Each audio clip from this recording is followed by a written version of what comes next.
dans ma détresse, j'ai crié à l'Éternel. En tant que représentant de la loi, j'ai vu la souffrance, la perdition et la dévastation que l'absence d'un père pouvait provoquer chez un enfant. Mon enfant, mon héritage. À ma requête, il ne m'a pas donné le dos quand le monde me fait sourd.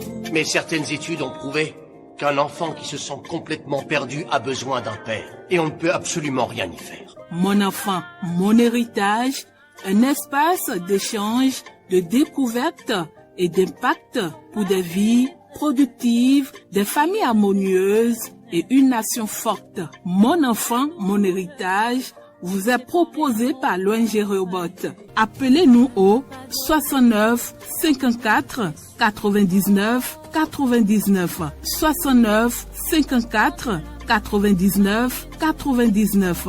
Remercions Dieu de les avoir. Je crois maintenant savoir ce que Dieu attend de chacun d'entre nous.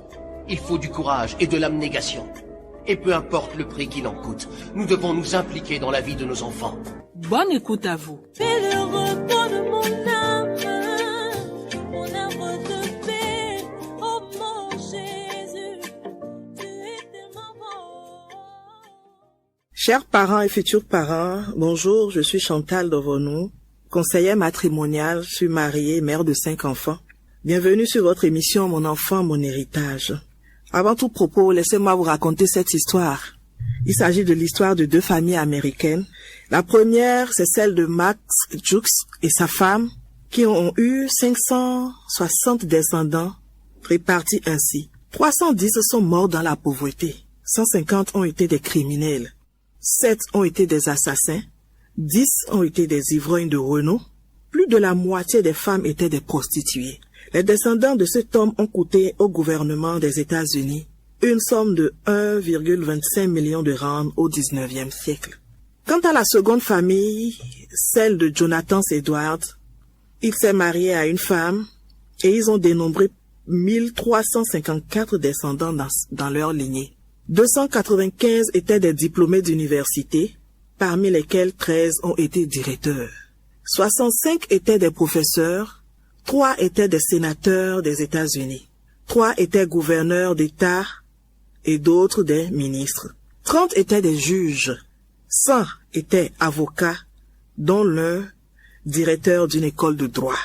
56 étaient médecins, dont l'un directeur d'une école de médecine. 75 officiers dans l'armée. 100 étaient des prédicateurs de renom et auteurs célèbres. 80 autres avaient des responsabilités publiques, dont 3 maires de grandes villes. L'un d'eux était contrôleur du Trésor américain et un autre a été président des États-Unis. Mon enfant, mon héritage. Oui, comme vous le constatez, cette histoire relate bien la raison de notre thème. L'enfant est un héritage. Et pour mieux comprendre notre thème, laissez-moi vous raconter également une autre histoire, mais cette fois-ci en Afrique. Ça, c'est du vécu par l'un de mes mentors, qui était allé visiter un jour un de ses neveux et ses parents. Mais à sa grande surprise, quand il était assis, sa maman se mit à crier. « D'où viens-tu? Toi, un enfant bâtard sauvage et irresponsable. Tu es certainement allé flâner avec ces vagabonds téméraires qui t'enseignent toutes sortes de comportements délinquants. Soit tu es mon fils, ou soit tu ne l'es pas. Et si tu continues ainsi, je dirai à ton père de te chasser de cette maison. » Quelques années plus tard, Jackson est allé continuer ses études à l'étranger. Et malheureusement, le jeune Jackson a rejoint un club de drogués et de bandits comme sa maman le lui chantait chaque fois. Et vous pouvez imaginer la suite de l'histoire. Ce jeune homme deviendra certainement un souci, un fardeau, un cas, un sujet de réflexion non seulement pour sa famille, mais pour la nation. Et laissez-moi vous dire, bien-aimés, de toutes ces personnes que nous voyons aujourd'hui, que ce soit les brigands, les voleurs, les braqueurs, les drogués, les prostituées, les prisonniers, tout ça là, toutes ces personnes sont issues d'une famille. Même ceux-là qui n'ont peut-être pas ce titre aussi négatif, tous les acteurs de la société sont issus d'une famille.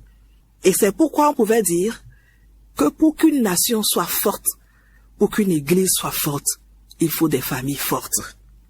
Mais comment pourra-t-on avoir des familles fortes? C'est ça la plus grande question. Comment avoir des familles fortes? Pour avoir des familles fortes, il faut du temps.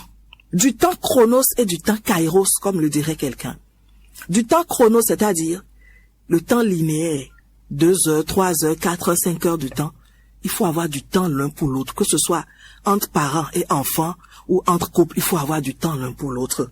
Mais le plus important, c'est le temps kairos, qui veut dire quoi? Un temps de qualité, un temps qui a de la valeur pour l'enfant, parce qu'on pouvait être présent sans être présent. C'est comme l'histoire de monsieur qui est resté à la maison toute une journée à faire le nettoyage, tantôt de sa voiture, tantôt du garage. Et après, il disait à son épouse, voilà, aujourd'hui je suis resté à la maison toute la journée, après tu vas me dire que je ne reste jamais à la maison. Mais madame lui a dit, je suis désolée, tu es resté à la maison mais tu n'as pas eu notre temps.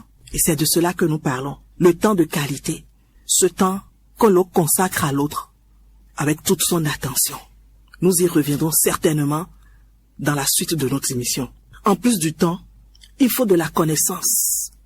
En tant que parents, nous avons besoin de la connaissance pour mieux éduquer notre enfant. Nous avons besoin de la détermination et nous avons besoin d'une vision transgénérationnelle, c'est-à-dire une vision qui va de génération en génération, qui transcende les générations. Et bien évidemment, nous avons besoin de la grâce de Dieu. Mais malheureusement, les parents commettent beaucoup d'erreurs, souvent inconsciemment. Oui, dans l'éducation des enfants, simplement parce que n'ayant pas les outils nécessaires pour faire face à ce métier d'instructeur. Oui, c'est un métier d'instructeur que le Seigneur nous a confié, parce que la Bible dit « Instruis l'enfant dès ses premières années, quand il sera grand, il ne s'en détournera pas ». C'est un métier d'éducateur qui nous a été confié. Malheureusement, dans nos grandes écoles, on nous enseigne des matières générales, la mathématique, la biologie, le français, l'anglais, les physiques, chimie, ainsi de suite. On prépare l'homme sur le plan professionnel, mais il n'y a pas cette école qui prépare sur le plan familial. Il n'y a pas de matière pour préparer les jeunes, pour préparer les enfants au mariage.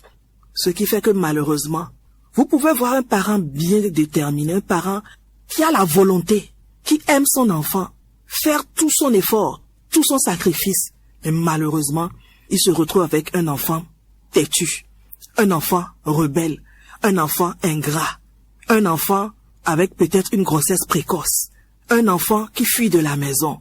Qu'est-ce qui s'est passé réellement? Qu'est-ce qui n'a pas marché? Pourquoi tant de douleurs dans les familles? Pourquoi tant de conflits entre parents et enfants? Voilà quelques questions auxquelles nous essaierons de répondre pendant cette émission. Et un thérapeute familial américain, James Dobson, pouvait dire que l'éducation parentale n'est pas facile. Et laissez-moi vous dire que pour réussir l'éducation de votre enfant, ça dépend de plusieurs facteurs, dont l'âge de l'enfant, le sexe de l'enfant, le tempérament de l'enfant, le langage d'amour de l'enfant, le tempérament du parent lui-même et de la qualité de la relation qui existe entre le mari et la femme.